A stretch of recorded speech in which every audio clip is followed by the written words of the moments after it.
about them. They are really the life's blood of the whole spirit of the community. So please definitely do support them. So can we get lights off? It might be a little easier to see some. This is bright, but we have to set the mood. All right, much better, much better. All right, so the perfect cure for cabin fever is some nice spooky stories. So this isn't anything I planned on doing with my life. You know, lives take you in very strange directions. I actually started, I was a chemistry student. I worked as a research scientist for a medical diagnostics company.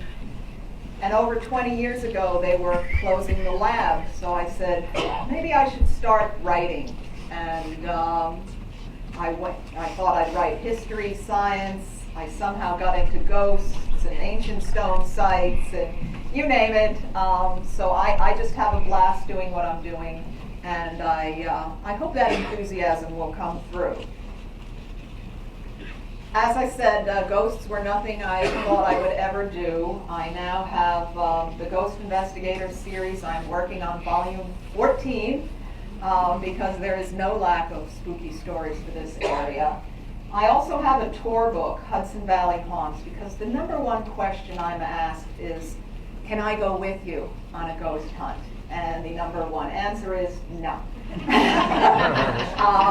I let everybody go, there would be 43 people in a 2-bedroom house and we wouldn't know what was going on. So these are places open to the public. I give you the history, the background, and whatever haunted activity there is. So you can go and do that on your own. I don't have any copies left, but America's Historic Haunts, I cover all 50 states of places. So if you're an armchair ghost investigator, these are fine. If you actually like getting out and seeing these places, that's the type of book. As I said, never know where life's going to take you. Somehow I became a comic book character. Yes, that's me on the front, where I am forever young and good looking. So praise be to comic artists. I'm waiting for the action figure. I don't know what that is. But I know my husband and friends will probably do terrible things with it, so maybe I better skip that. So let's jump right in. You can run, but you cannot hide. This is a house in Sussex County, New Jersey, so not too far from here, but well worth mentioning. This was a farmhouse for local workers, built in the mid-1800s. And even back then, people didn't stay long because they were hearing noises, footsteps, seeing dark figures, and they would run out. Well, it became a private house in the 1960s. The Wershing family purchased it. And a little background on the Wershings, he was in the oil industry and traveled a lot. And I saw a picture of Mrs. Wershing when she was very young. She was a Playboy bunny. So like, okay, we have a very interesting couple here. Well, their poor kids in the middle of the night would hear these sounds, see figures. They would actually climb out. I don't know if this will, no, the pointer won't work on the screen. To the right, there's a porch. They would climb out of their second-story windows onto the roof of the porch, shimmy down, and run to a neighbor's house to spend the night. Like, well, why don't you sell? You know, they were adamant, this is our house. No one's getting us out of this house. Well, there's 2 incidences that I would have left, no question asked. This doll was made as a prize for their granddaughter. She was the queen of the Sussex County Fair, the farm market fair. And it was a beauty contest, and she looked like that day. So a doll was made with her dress. So a very nice gift. Well, flash forward, the daughter's grown up. She's going to college out in New Mexico. And the doll has sat on this table for 10, 12 years. One day, Mrs. Wershing goes into the room, and the doll's lying on the floor. She says, well, that's odd. So she just picks it up, puts it back on the table. About an hour or so later, she gets a call from the college saying, now your granddaughter's all right, but there's been an accident. They were removing asbestos from one of the buildings, and they did not put a warning on the door. Now, if you're removing asbestos, you need to keep it under negative pressure so the fibers don't escape. Well, she went to open the big metal door. The negative pressure pulled the door, severed her index finger. Well, Mrs. Wershing is thinking, wait a minute, that doll. So she went back and looked at the doll. Can you see what's missing here? The right index finger was gone. She said she was on her hands and knees for an hour. Look, they never found that finger. And she can't quite, with the time difference, she doesn't know, did the doll fall and break its finger first, or did the accident occur first? I said, well, whatever the case, you might want to wrap it in bubble wrap, give it an air hole. So this is so beyond coincidence. Again, would you not move if this happened? Yes. Well, one other thing happened. I often say the scariest thing in the house is this aluminum foil wallpaper. Must be going back to her Playboy bunny days in the 60s.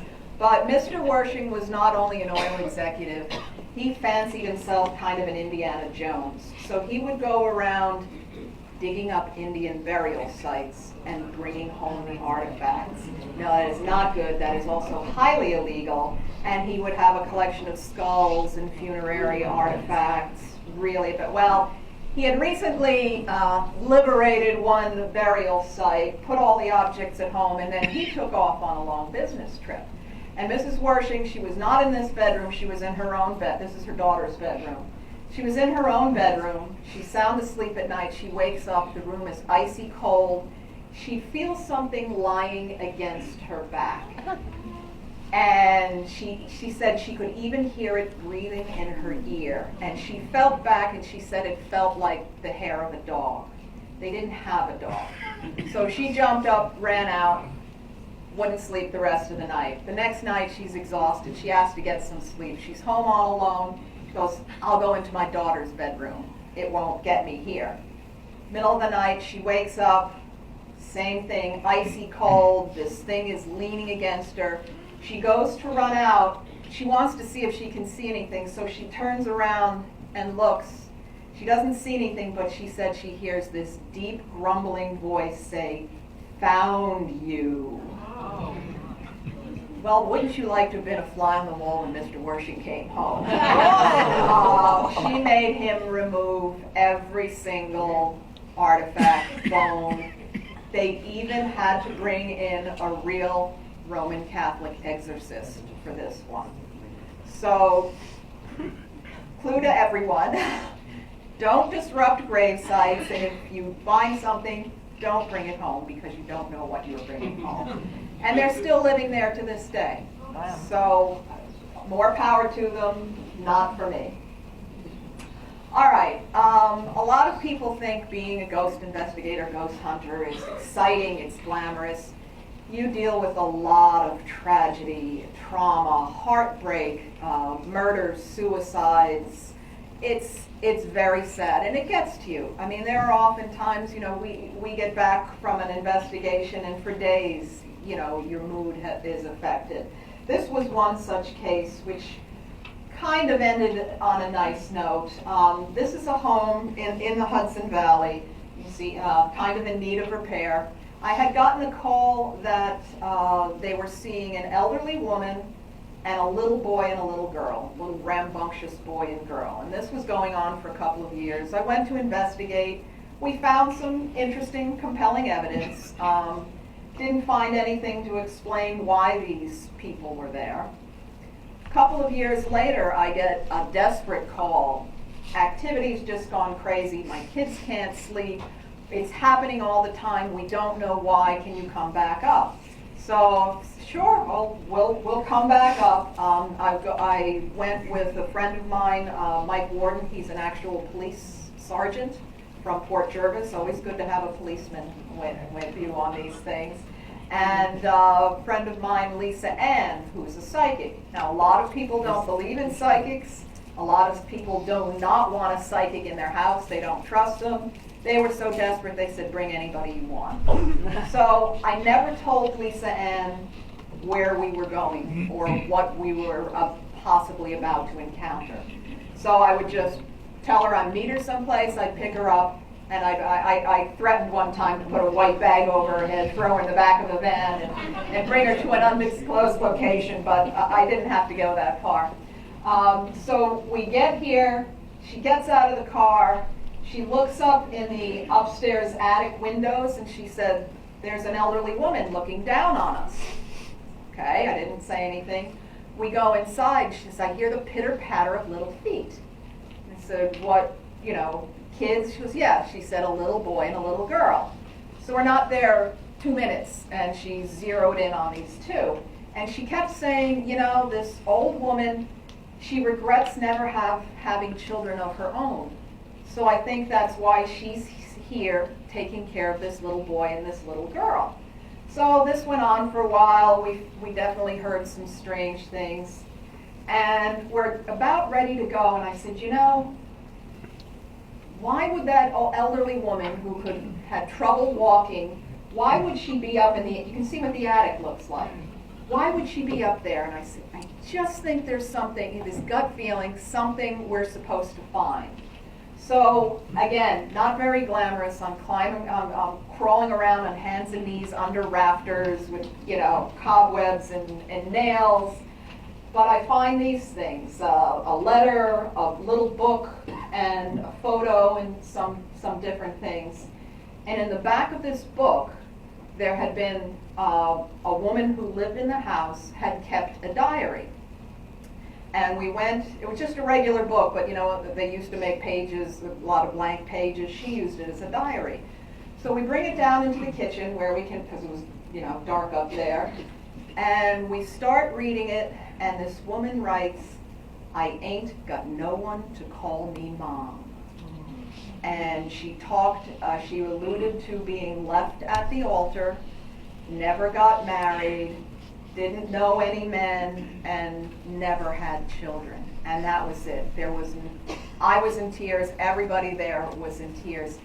That was the thing. And why all this activity would happen so intensely, because 2 weeks later, they lost the lease on the house and moved. So that was their window of opportunity to get us back up there and find this material. And from the moment we read those words, the activity stopped. So we put all of this in a box for the owners, because it's not ours. We put it all in the box for the owners of the house. The family moved out. A few weeks later, she called. She goes, Linda, you're not going to believe this. She said, we were in our new house, 30 miles away. I'm driving along. It's sunny. I needed my sunglasses, so I asked my daughter to get my sunglasses out of the glove compartment. She opens the glove compartment. The book was in it. Oh my goodness. So I think a little thank you for a lot of these cases. People die with regrets. They have a story to tell. There's something that's unresolved. And if we can figure out what that is and tell their story, many times it ends the activity.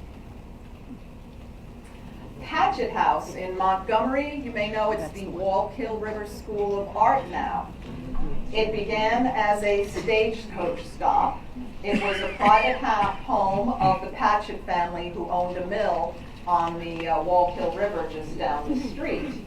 And it has a very long history of being haunted. Shondell Joyce, who you may know, yes, a wonderful woman.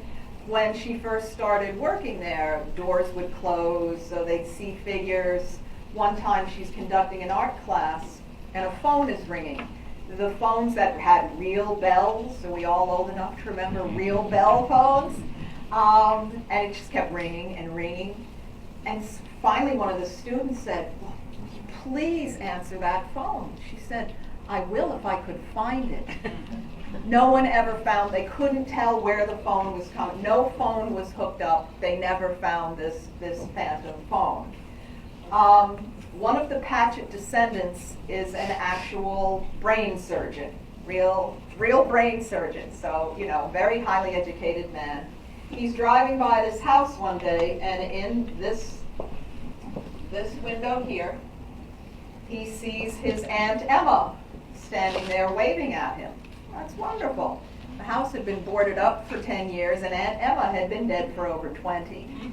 So I spoke to him directly, and he said, absolutely no doubt, that was his Aunt Emma. These 3 sinks lined up are in the basement. Why would you have 3 sinks in a row? Do I hear an answer? Pre-rinse, wash. Autopsies. Pre-rinse, wash, and rinse. I heard autopsies. That's this was a funeral home for a while. These were the embalming sinks.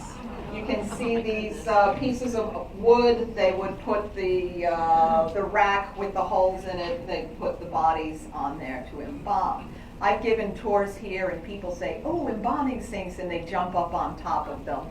It never ends well. But a lot of activity has happened down in this area. So we've done many investigations here. This is not my normal eyes. This is an infrared picture. It's completely dark. When you take photos in infrared, you get these glowing alien eyes. And I'm sitting above the embalming room, and you can see in my right hand I'm holding something with lights on it. That is an EMF meter, an electromagnetic field meter, and it measures electromagnetic fields. Sometimes when there's activity, paranormal activity, these lights will go off. So I'm sitting here in the dark. Mike happened to take this picture at this moment. My meter's going off. We hear a sound, the loudest sound I've ever heard on any investigation, hands down. It sounded like someone on the first floor had dragged a couch, picked it up, and thrown it.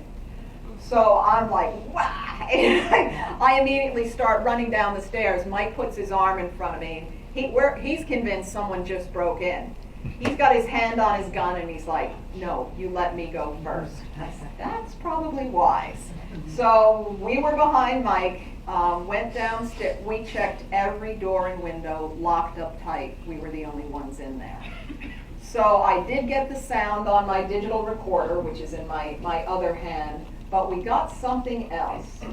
Those are the embalming sinks in the basement. Here's another one of our EMF meters right here. We don't know if it's the exact second. At about the time that we were hearing this terribly threatening banging noise, something set off the trail camera in the basement. Now, you may have, there are these square things that hunters use, they strap to a tree, and when a deer goes by, it takes a series of photos so they know what kind of game is in the area.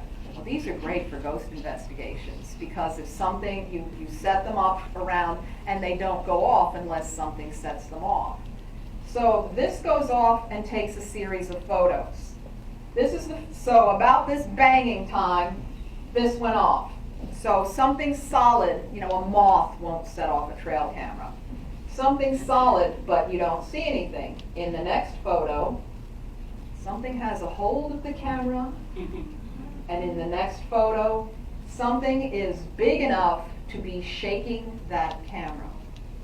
We tried everything to reproduce this. I said, even if someone had been hiding in the house and grabbed the camera, let's try it. So we had the camera, I grabbed it with my hand.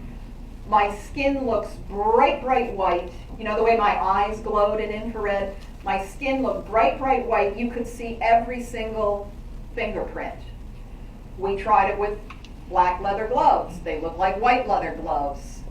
We couldn't reproduce this. Again, a moth wouldn't do this.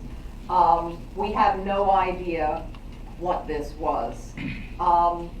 we don't do ghost investigations at the Wallkill River School anymore. After this night, they had, I mean, everything was stirred up, all kinds of things. And we tried one more event, and it just seems to aggravate. I don't think it's just Aunt Emma there. It just seems to aggravate things. And she said, Linda, I love doing this, but we can't do this anymore because it just disrupts too much.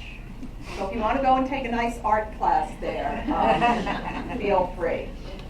All right, as much as I rely on experience and interviews, I love technology. And my husband Bob one year bought me a FLIR camera, which is forward-looking infrared. When police helicopters are looking for suspects in the woods, they have these FLIR cameras because you've probably seen the footage, even if it's pitch black, the person shows up like a glowing figure.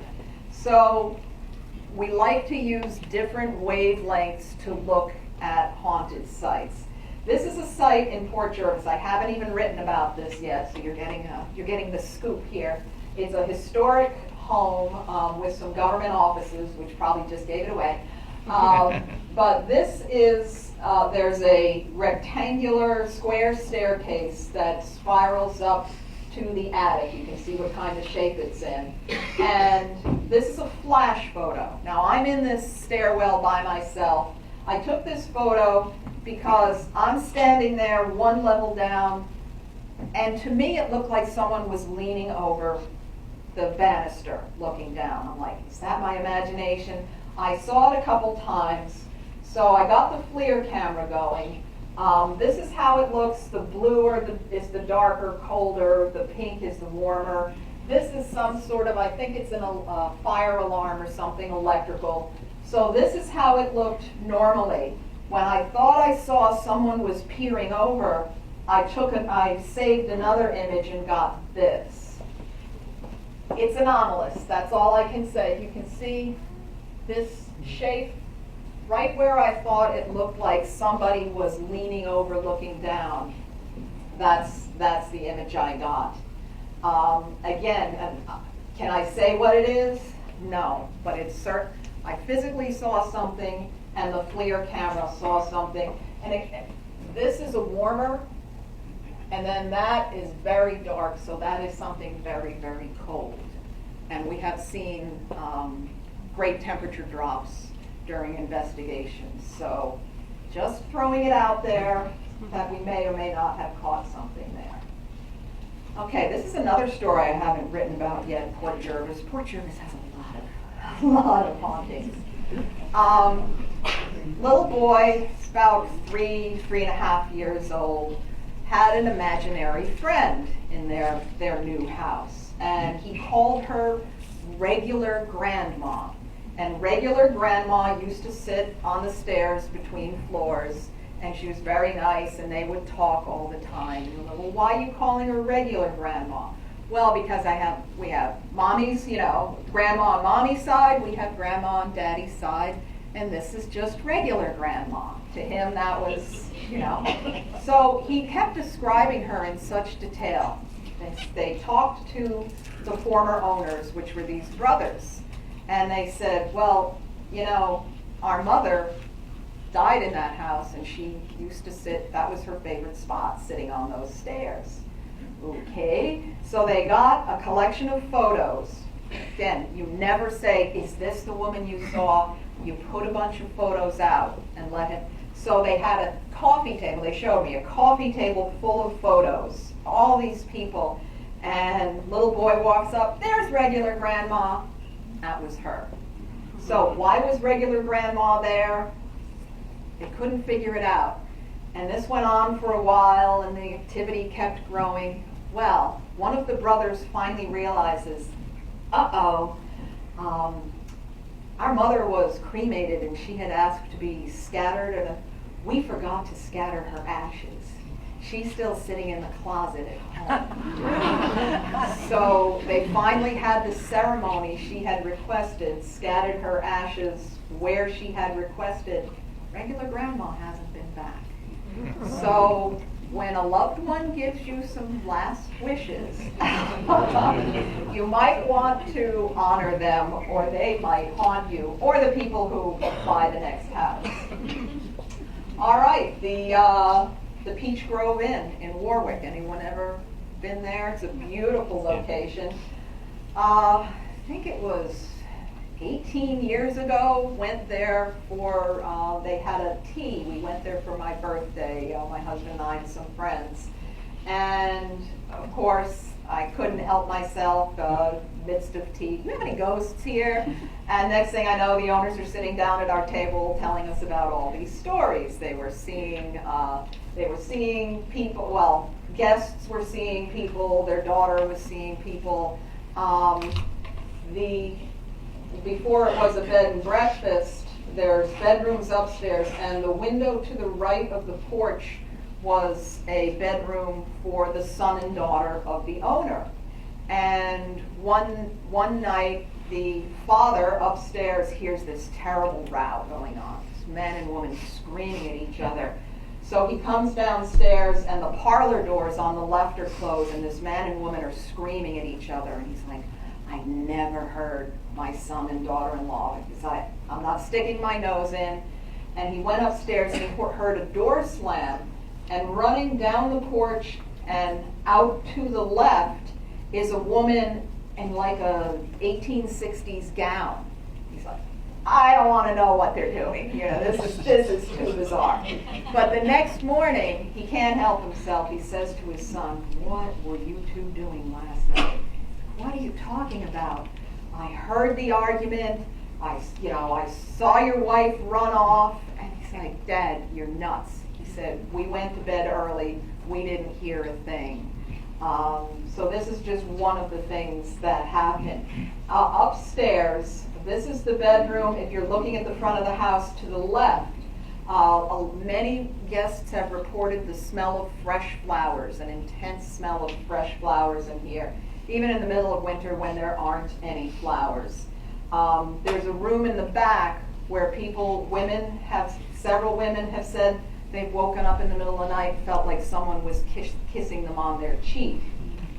In the bedroom to the right side of the porch upstairs, husband and wife were in bed. She wakes up. There's an elderly man standing by the bed looking at her, and a big black dog jumps onto the bottom of the bed. She felt the weight. She felt the dog and the dog sat or laid down, like on her feet. She's like, what is going on? Who are these people?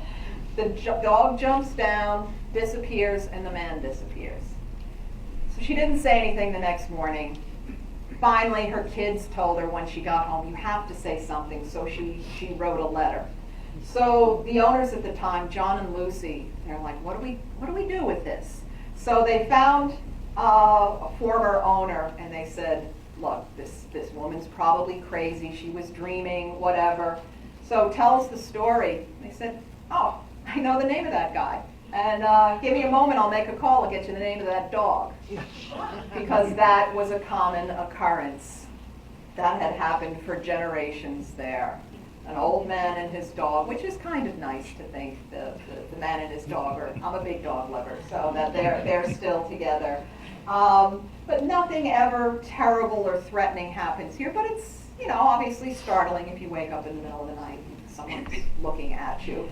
But this is a wonderful place to go if you've never been there to stay. I wouldn't blame you if you don't. But they do have other events. Certainly a magnificent home. It was built in 1850 by Colonel Wheeler.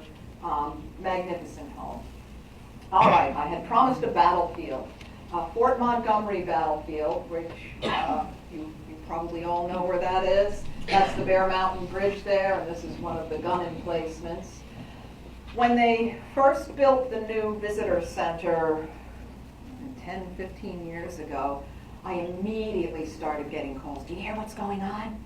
They're seeing figures, this, that. And I'm like, as much as I would love to investigate a historic battlefield of this caliber, I'm thinking, there is no way they're going to let me in. A lot of historic places, it's like, oh, the G word, that sullies our integrity.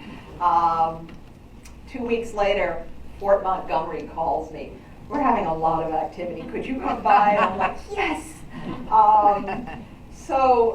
Basically, the background of the battle: about 3,000 British attacked on the morning of October 6, 1777. Forts Montgomery and Clinton defended by only about 600 American soldiers and militia. Fierce fighting, but they were overrun. The forts were eventually burned. One thing that we do not know is what did the British do with all the bodies. They had great contempt for the American soldiers, particularly the militia. How dare farmers with guns challenge the British Empire? So what they did, they would just throw them in heaps. And there's a description months later where they, near Fort Montgomery, there was a pond that somebody came by and it was just piled with American militia bodies. So they were never given a proper burial. And to this day, no one knows where those remains are. So this might explain when people show up for an event at the visitor center and come inside and say, that is the best militiaman reenactor we have ever seen. I mean, so spot on. And they just absolutely won't believe that no one had been hired. Another local building, they saw a British soldier, came in one wall, walked through the lobby and walked out the other wall. So these are seen all the time. There's still 14 acres of battlefield you can explore there if you're looking to do your own investigation. This is one of the foundations of one of the barracks. That is not a ghost, that is Mike back there. We brought Lisa Ann, the psychic here, who, she's the first one to tell you she knows nothing about history. But she was there and she said, well, I see an officer, he's up above, he's not on the ground floor, he's up above, he's writing a letter saying how despicable the conduct of the American officers is here, and he's afraid that someone has betrayed them. And she's going on, and we had one of the historians of the site was with us, and his eyes just kept getting wider and wider, and he said, yes, this was a 2-story building, and the officer would have been up above. He said, yes, the conduct of the American officers wasn't exactly sterling. Some of them ran off, most of them escaped, whereas the common soldier did not. And yes, there was a man who was sent to get reinforcements and was actually looking to defect to the British, so he delayed long enough so the reinforcements didn't get there in time. So all of this she got by standing by the ruins here. Again, not ghosts, these are mannequins. A lot of the artifacts in this visitor center are from the soldiers themselves that died on the battlefield. So she walked in, she said it was like a grand central station of energies. One thing that caught my eye, just loved here, one of the American soldiers had enameled sleeve buttons that said Liberty. So if you go there, definitely check those out.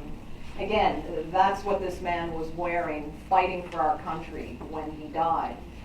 Now many staff have told me of seeing figures moving around in the facility and also outside looking in, which is, I don't know which is more unnerving. Well, actually this is more unnerving. This is the basement where the program room is. One day, one of the maintenance workers came in, it was a snowy day, and he had something to do inside, and he hears all this noise coming down from the basement level. He said it sounded like people were down there talking and moving furniture. He thought, oh, they must be getting ready for an event. So he goes to the top of the stairs, the lights are off. And he's like, wait a minute, there was no other car in the parking lot. There were no footsteps in the snow leading to the building. Who's down there moving furniture? He said he couldn't have run out fast enough. So an enormous amount goes on at this location. So whether it's for the ghosts or the history, if you haven't been to Fort Montgomery, strongly recommend it. And the staff there, they're brilliant. They can tell you every minute of the battle. So we go from one creepy underground place to another. Does anybody have any idea where this is located? The former Orange Inn and the current Limoncello? Yes, this was affectionately referred to as the dungeon. I don't know if they've cleaned it up, but the courthouse and prison used to be there, and then the building in 1790, I believe, was built on top of it, but this is still down there. And the owner at the time, Mimi, this probably goes back 20 years, we went down there, and again, I could spend all day on this, seeing figures, a woman in a blue nightgown, someone they describe as a man in an Abraham Lincoln hat, so a stovepipe hat, doors closing and opening, you name it. But the dungeon is particular kind of interesting. And we're down there, I was in front, a woman who worked at the library at the time, Linda, was behind me, Mimi, and then my husband, Bob. And this was in our early days, and Bob's like, I'll carry all the cameras. I'm like, that's a great idea. So I had no camera. I'm going through here, something starts banging, remember it's pitch black, something starts banging on the pipes over our head. And I'm like, Mimi, do these pipes, because these pipes don't even have anything in them. They shouldn't do. So it sounds like someone's hitting these pipes with a wrench. We come out through this hole, and I can only describe it as like a misty shape, like a little foggy shape. And I go to grab a camera, I realize I have no camera. So I'm yelling at my husband, get out here fast and come out shooting. Take these pictures, because this mist is starting to dissipate. I realize he's not going to make it, and I'm like, I am not going to lose this opportunity. So I just took a deep breath, I stepped forward, and I stuck my hand right in the middle of it. It felt cool. The thing I can describe, it felt dense. That's I don't know how else to describe it. It felt heavy and dense. It didn't feel like I was putting my hand into fog or steam or mist. And then it just dissipated. Bob saw, he glimpsed it, but by the time he raised his camera, it was gone. So we learned a very interesting lesson. Everybody carries a camera, everybody carries some sort of digital recorder. The one that got away. But this didn't get away. On a future investigation, again, this is very grainy, it's an infrared video, where in the hallway, this is the kitchen, the kitchen door, it's a swinging kitchen door. It doesn't swing very easily, it gets stuck and you really have to shove it. So this door was closed, we're standing in the hallway, we start getting like a 20-degree drop in temperature, and it just, you get the goosebumps, you're like, whoa, something's going on. And all of a sudden we hear this creaking noise, and on video, this kitchen door just swings right open. So you can see we're all looking down there like, what? So, we went and checked it out, and sure enough, it closes really hard, and, we tried blowing on it and pushing. You really have to shove that thing. So the cold air, the unnerving feeling, and the door opening itself. I said, okay, this is good. I don't know if they're still interested in doing ghost investigations there with the new owners. Does anyone know? Did they do anything like that anymore? They do something? Okay. So if they do have some sort of event and you're interested, I strongly recommend. This is another one of those, you get your photos, this was back in the day of actually getting photos developed. And I just, at the end of the night, just wanted to take a picture of the outside of it. And I got this, and everybody's telling me, that's a person, that it's, I don't know. Like a head and the shoulders, it could have been mist and my flash reflecting, but I show it because people, do you have any pictures of ghosts? I don't think so, but I don't know. Does it look like anything to anybody? Are there two light sources? Maybe sometimes both lights reflect off one another and go onto the lens. Could that be? Possibly. I don't even remember the circle, because I didn't see anything. I was just like, well, I'm going to take a photo of the outside of the building just for my record. So, something to show. But I've got something that we can't explain coming up in a moment. This is my favorite case. The columns in Milford, Pennsylvania, right over, if you go out 84. This was a private home. This was a very wealthy man from Jersey City. This was one of his homes. I'm ashamed to say that I didn't realize initially what was housed here. This flag is connected with the Lincoln assassination. When Lincoln was shot in Ford's Theater, the flag that was draped over the presidential box, they pulled it up, they bunched it up and put it under his head as a pillow. And there is Lincoln's blood stains from the night of his assassination. So, honestly, how many people knew this existed there? Okay, good. Okay, good. We have a historic crowd. Most times people had no clue. So again, worth going to this museum for that. This is an interesting torture-looking device. This is a hair curling machine. Yes, what women, you can't, it's priceless to see the picture of this woman. Is like, anyway, she's all hooked up to this device here. Well, the curator, the head of the Collins Museum, heard about what we do, sent Mike the keys and the passcode, which just boggles my mind. Said, yeah, anytime you want to go. So he and I went one night, and I've got my Ghost Investigator baseball cap on and all my gear, and he's down the hall, and we get to this room. I get to this room, and I look, and I said, oh, you have to see this hair curling machine.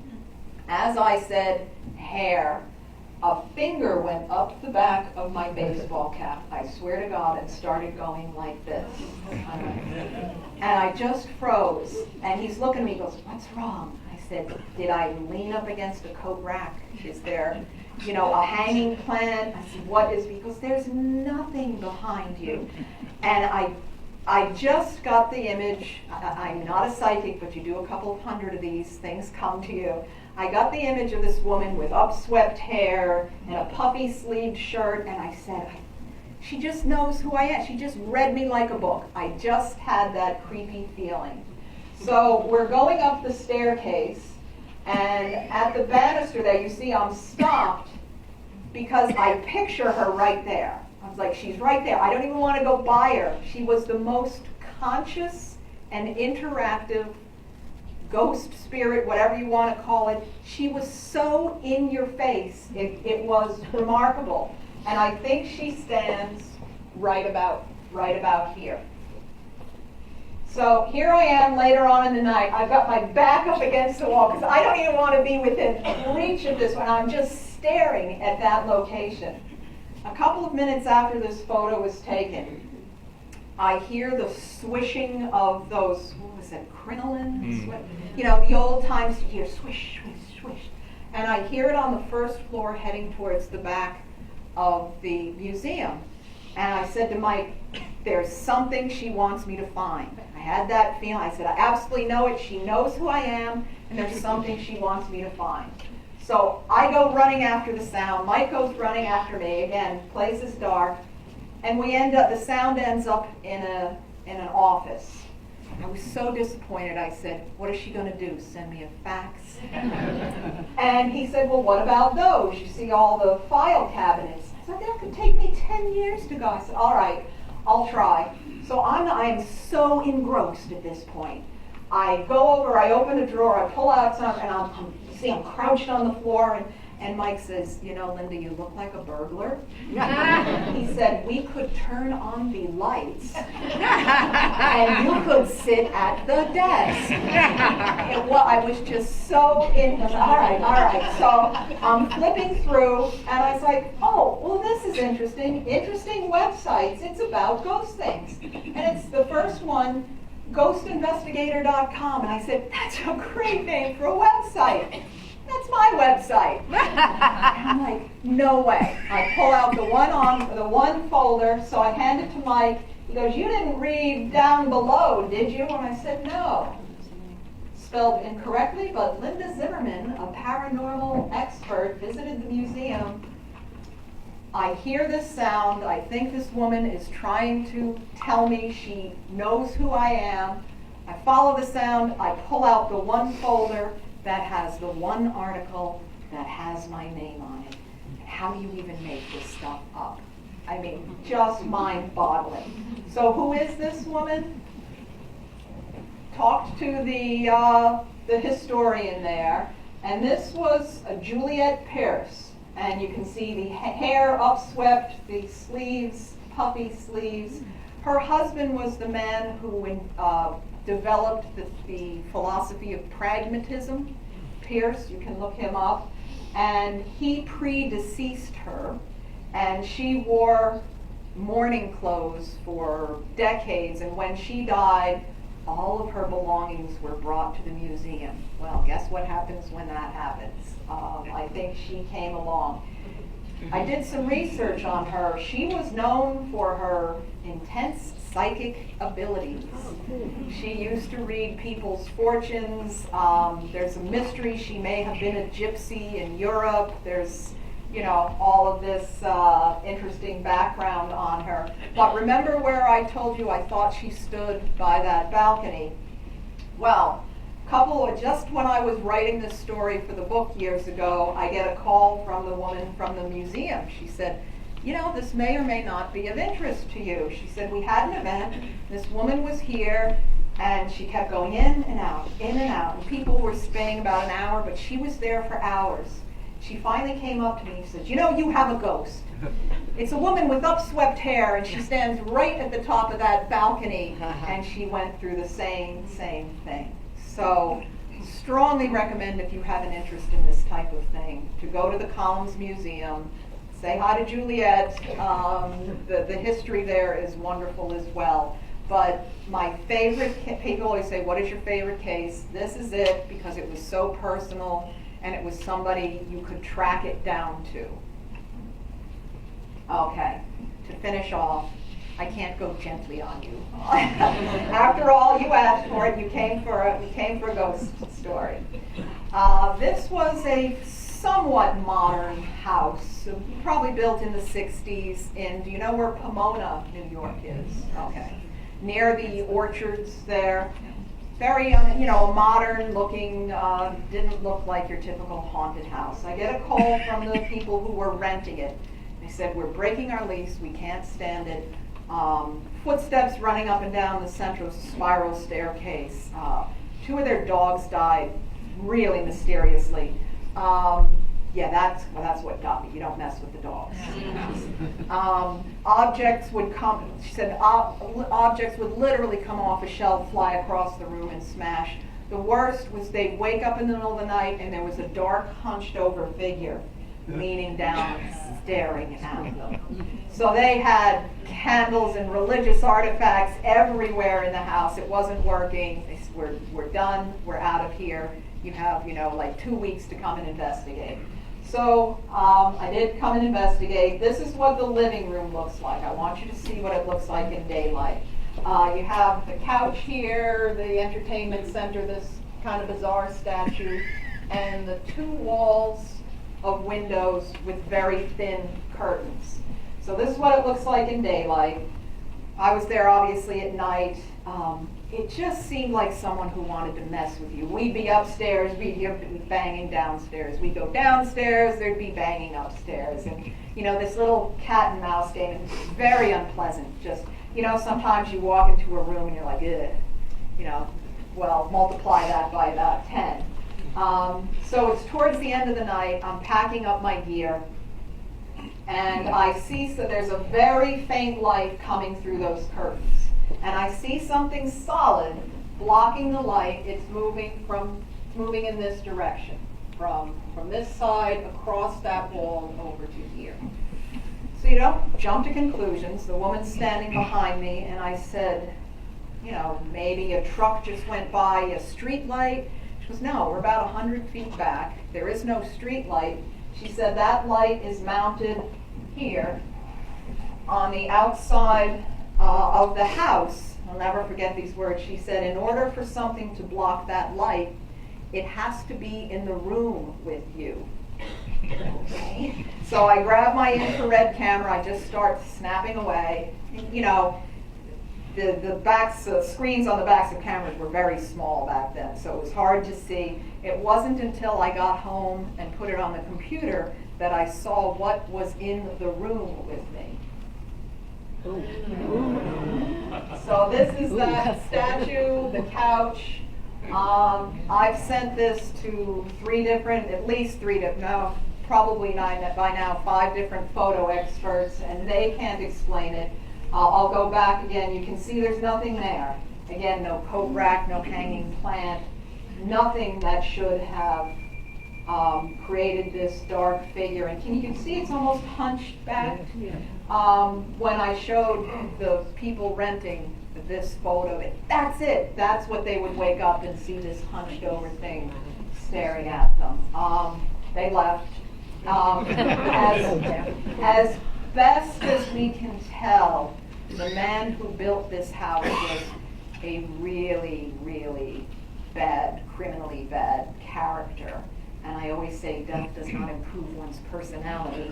And he appears to still be trying to victimize people, particularly women. And I don't know who's renting the place now. I spoke to the caretaker. He didn't really want to say what he knew, but he said they should just burn that place to the ground. So if you're looking for a new place, don't rent this one. Call me first. But just check places out. Some places you walk in, you just feel good. You say, I want to live here. And some places you walk in and like, ugh. Honor that feeling. You don't know what it is. Who can explain it? But you want to. Your home should be the one place where you're happy and comfortable and feel safe, not have this looking over you in the middle of the night. So thank you, you've been a wonderful office. I'd be happy to answer any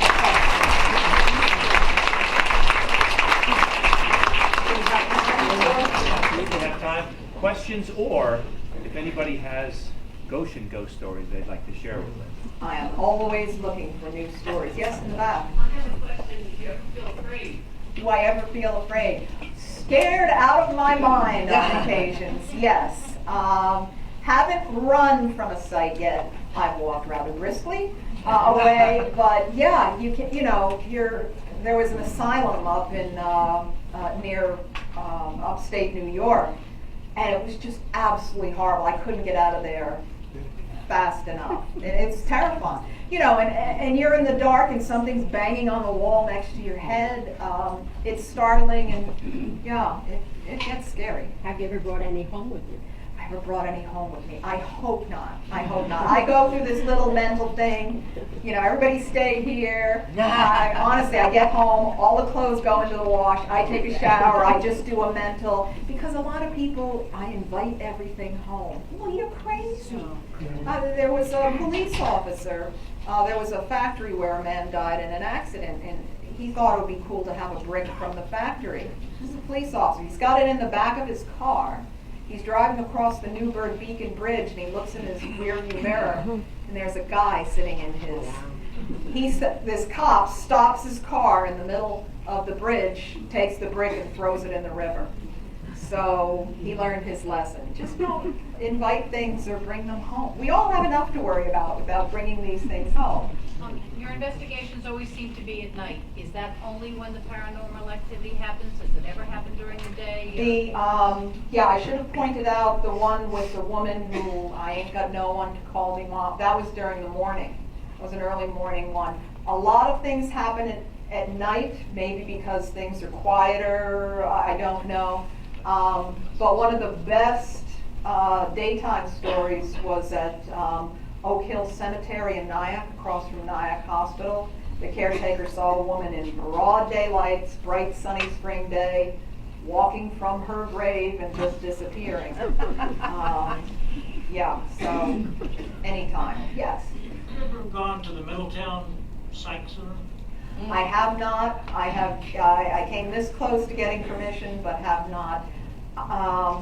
They're very disturbing Yeah, places. to Cornell has a invest. building there, and they may let you into the place. Okay, okay, I would certainly give it a try. It isn't as easy nowadays to get access because now they want you to have $1 million insurance, liability and things. Well, because there's a lot of irresponsible groups. I know one museum, you know, some group of kids came in and said, oh, you were great. They broke a priceless vase. And what do? Who pays for that? So, it's not as easy. Yes? I mean, I could certainly see where a lot of these things would scare people, but it doesn't seem like they do any actual harm to people.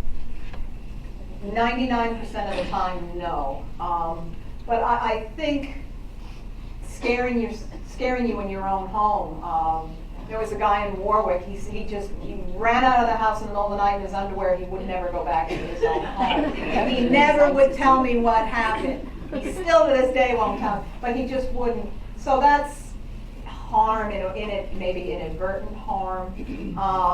But some of them, Mike was pushed down a flight of stairs. Mike's a big guy. He got absolutely shoved. And some people do have been scratched or pushed or something like that. But for the most part, no. They are, I don't want to say passive, but they don't hurt you the most. They terrify you, but When people buy antiques, Yes. did you ever hear of anybody breaking Oh, them? antiques is like the number I was one just curious. thing. Yeah, Bring it home. It's a free- paintings are big, portraits. One family brought home a fedora, put it in the guest room. Saw a man sitting in the chair with the fedora. I know of someone who bought an old antique bed and kept hearing a little boy coughing. And finally went back to the antique dealer and said, okay, you're buying this back, first of all, now tell me the truth. And a little boy had died of pneumonia in the bed. So just, again, be careful. Don't you also investigate UFO claims? Yes.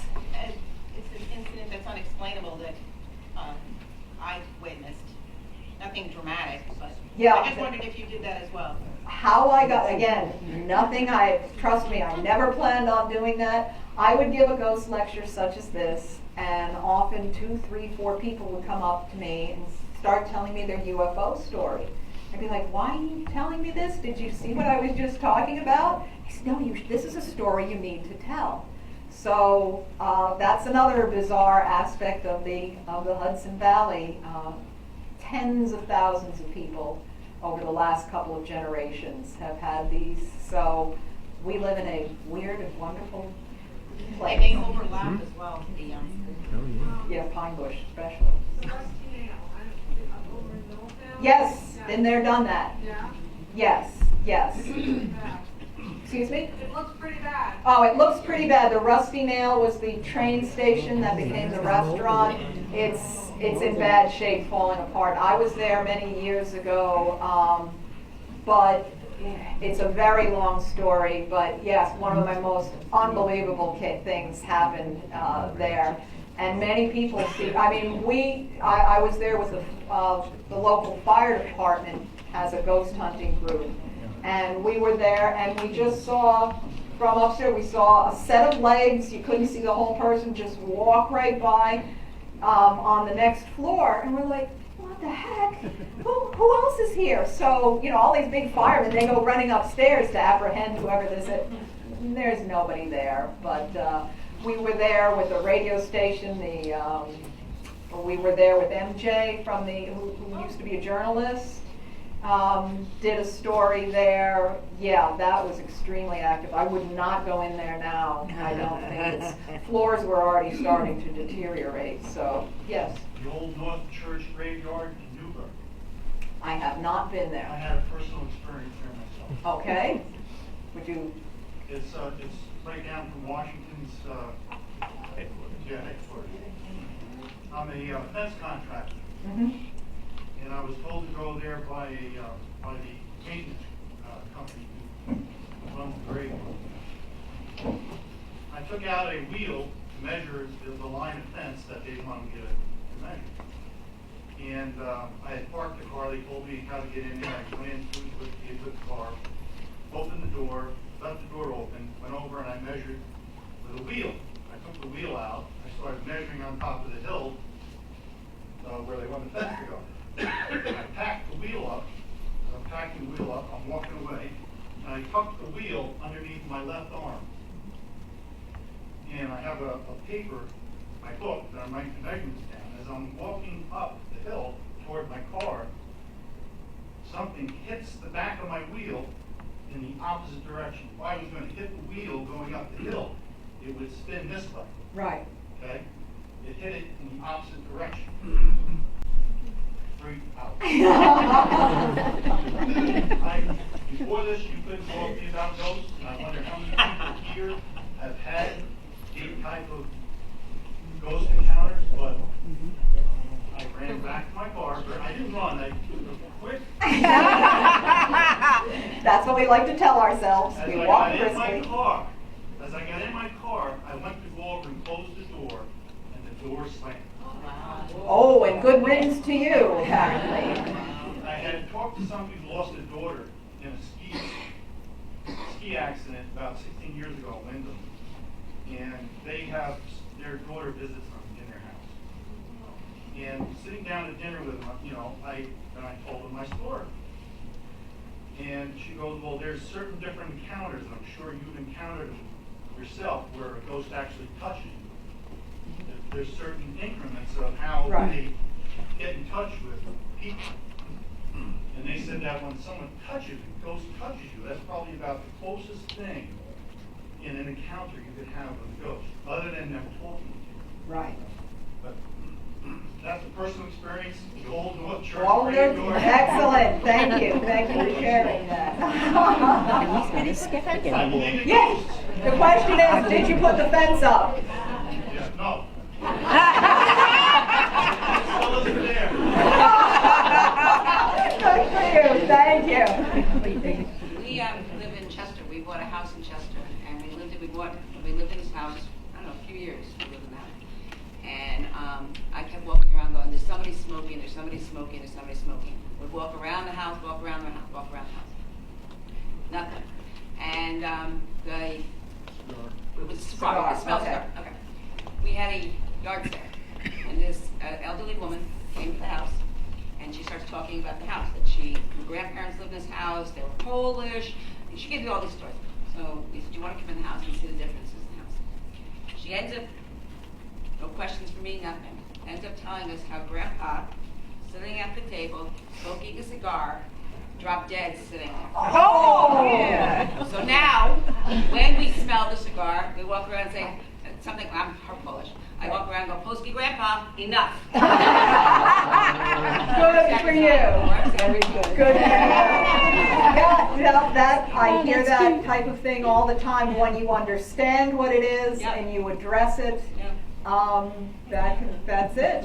Wonderful. Nothing scary. No, he's just He's welcome there. he's just hanging out, smoking his cigar. Yeah, smoking a cigar. I don't care. Now that I know what it is, Exactly. And what was it you told me? Oh, up top, yes.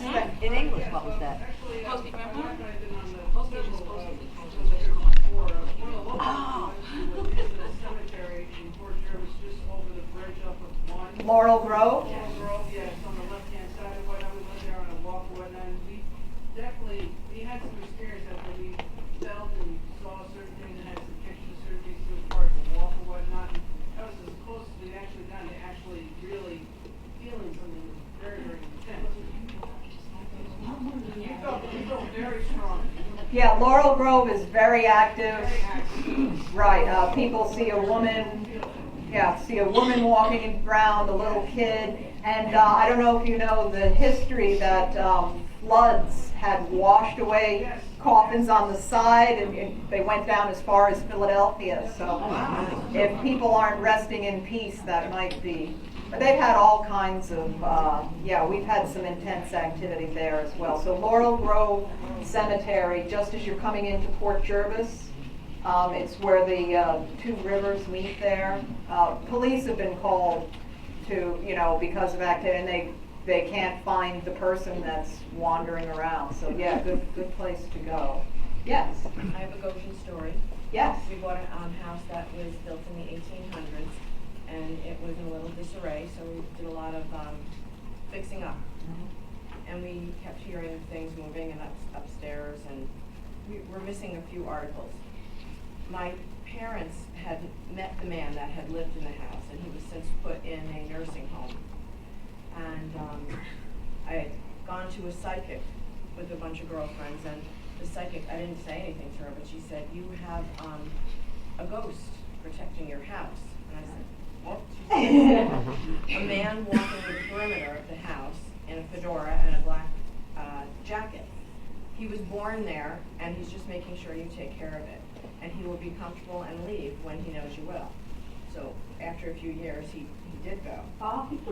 I'm not going to give you the address because we have some she will kill me. But I met the Did she current- have? Yeah, the She current had the owner. same thing. Yeah.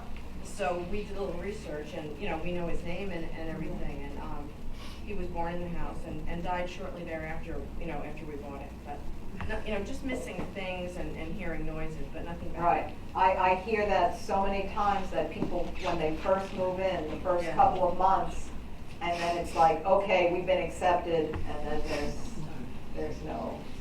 I have a story about that. I don't know if any of you have heard of Dr. Martha McGuffey. She was a famous surgeon and philanthropist.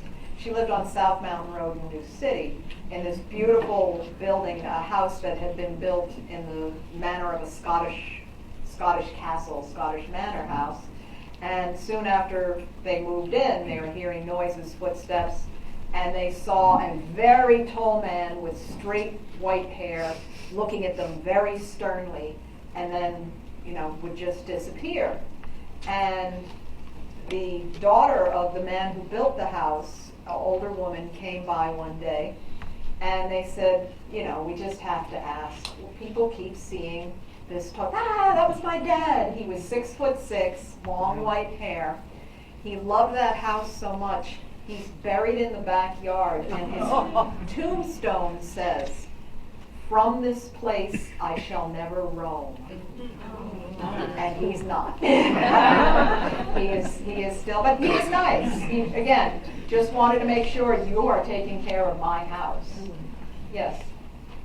Two of my closest friends in the world moved into a house in Briarcliff, and I went down the weekend they moved in to help them. And we were bringing things up to the third floor attic, and the gentleman who had sold the house left a lot of crap there, and I think we threw some of it away, some of it we just pushed in the corner, and Right. my girlfriend said, "I want to go through it, see if there's anything interesting in there." And so we did a lot of work and moved a lot of stuff up there, and toward the end of the evening, my girlfriend went upstairs, and my friend Marty and I were sitting in the living room and talking, and we were all a little exhausted, and we started hearing furniture moving. I mean, it was like the 7 Santini brothers were out there. So I'm looking at Marty, and he's like, "I don't know what she's doing, she never stops." So after a while, I said, "Look, let's go up and help her, for God's sake. She's really working up there." We go up, she's sound asleep in bed. So I said, "Oh my God, you have a ghost." I thought he was going to kill me. He's like, "Don't you ever say that again. Don't you ever bring it up in front of my children." And to this day, he will not let me discuss it. Wow. But it was so real, it was so loud, and we asked her the next morning. She said, "No, I wasn't moving furniture. What are you talking about?" I hear that all. The Oak Hill Cemetery, the caretaker who saw the woman walking through, the night they moved in, he's laying in bed thinking, how does my wife have the energy to keep moving things? And he gets up, she's asleep, so I hear that all the day. It's moving, definitely coming in, doing alterations, can stir things up. Again, they're looking out for their homes. So, yes. Okay, well, before this area was settled, anybody who lived in North America were more or less the nomadic people who moved around. So this country, and this North America, really wasn't settled for, let's say, the 1600s. But yet you go back to Europe and to societies in Asia, much older civilization, and yet you do not see the same curiosity about paranormal activity that you do here? Why would you explain that? England you do, because they've had a paranormal society going back hundreds of years. But other countries, I think there's a superstition. We don't talk about the dead. We let the, they're more afraid of it. Asian countries, things like that. I think here, for whatever, we're closed about a lot of things, but for some reason we love our ghosts, and we are a lot more open to it. And a lot of it isn't personal. I think in some of these places, their families lived there for 200 years. We don't talk about the skeletons in the closet. We don't talk about those ghosts. So it's probably a lot of things, but you are right. That's one thing we are fairly open about. Has your experience been more residual type ghosts or more like, they're there? I would say probably about 50-50. But of course, the ones that are more in your face, I spend more time with. So maybe I just concentrate on those more. But yeah, I think it's a little bit of both. Have you been to New Orleans? No, I have not yet. No. But I have been, one city that is wildly haunted, St. Augustine, Florida, is another, yes. Oh, Lizzie Borden house, yes. Oh, I spent the night there. All right, do I have a few more moments? Yep. Quick Lizzie Borden story, one of the best cases. We went up there the anniversary week of the murders, August. The murders were August 1892, I believe. So we went there that week because the owners at the time, it's new owners, had said a lot of activity happens then. So Bob and I get up there, and I go to open the front door because it's check-in time. No, I open the door, there's hello, nobody there. I go around the back. I come inside, there's a bunch of guests sitting in the living room. I said, well, where's, Mrs. Smith to check us in? Oh, nobody's here. Well, it's filled with antiques. I was like, how can no staff be here? So they're all sitting and waiting. I don't wait well. Maybe an hour went by. I said, no, they knew I was coming. I was supposed to interview people. You can't have a bed and breakfast sitting open. It's across the street from a bus station in a not very good location. So I called the police to get the owner's name. I'm not reporting a crime. I just call and I said, hi, the Lizzie Borden house is filled with guests and there's no staff. And he's laughing and everything. And well, would they just step out? I said, no, people have been here for hours. There's no staff. He wasn't laughing anymore. 3 armed cops come bashing on the door. I open the door, cops are running in. This is the anniversary week of the Lizzie Borden murders. There had been a murder at the bus station the day before, and they were afraid the staff had been murdered. So I am standing there in complete awe that I am witnessing local police running around the house looking for murder victims in the Lizzie Borden freaking house. One of the cops goes downstairs because he described shuffling footsteps. So he's gun drawn, chasing these footsteps to the back, and there's a coffin with a body in it. He thinks, oh my God, some sick person's murdered. So he sticks the gun in and pushes. He realizes it's a headless mannequin used for Halloween. He comes upstairs white as a sheet.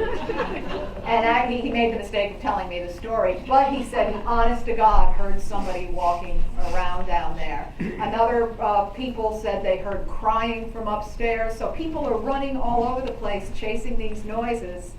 It turned out to be the one time in 7 years there had been a scheduling mix-up. So thank God nobody was killed.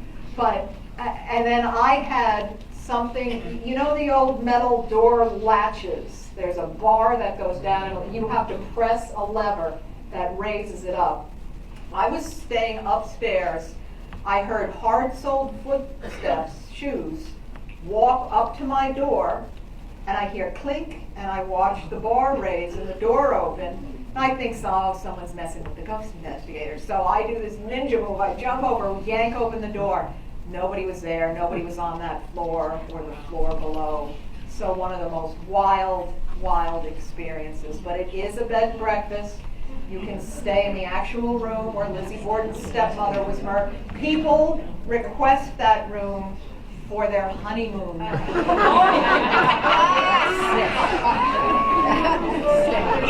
Yeah, I would say, can you say prenup?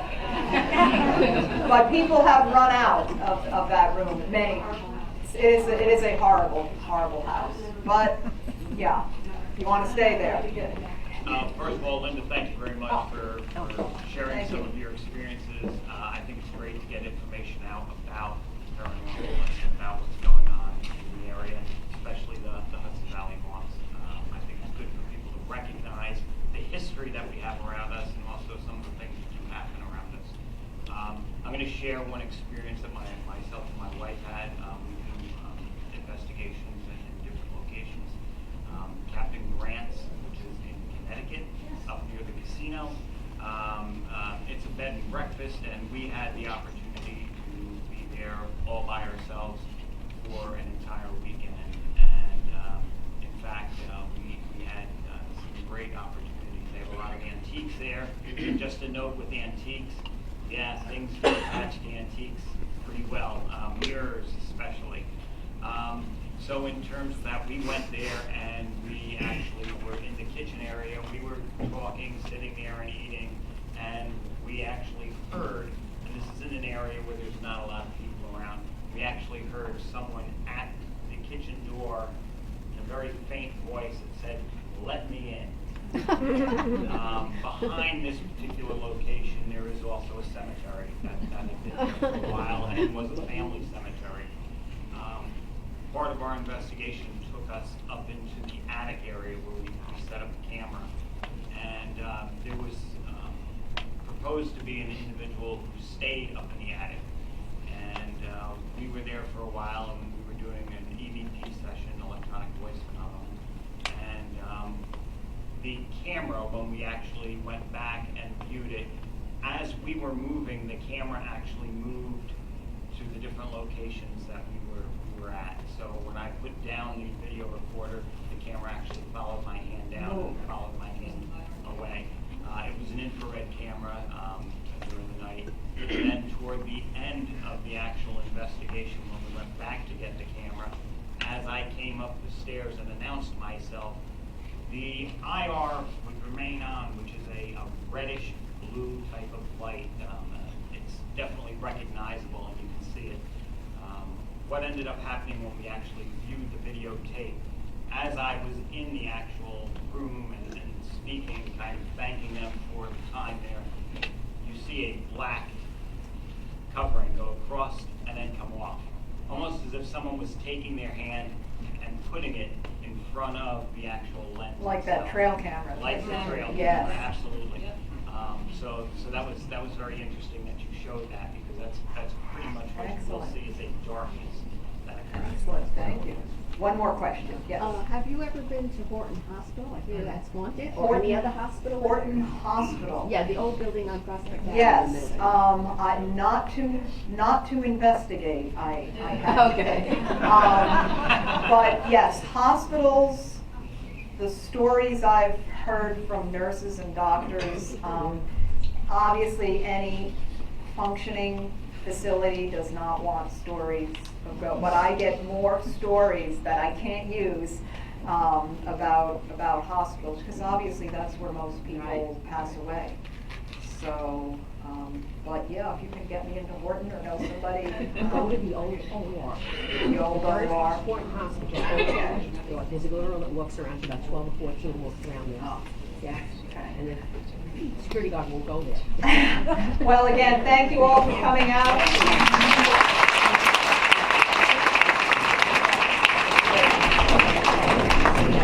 Just a couple of last comments, folks. First of all, we've been making a video record of Linda's presentation, and I'll be looking very closely at it later to see if we have any images. We brought somebody with us. Secondly, if you haven't yet, Linda has a table full of books over here. Please take a look at that. It looks like we've got a few lunch kits left on the table if anybody's still hungry on the way out. And if you'd like to, there's a jug there that you can contribute to help us put these programs on in the future. Thanks very much.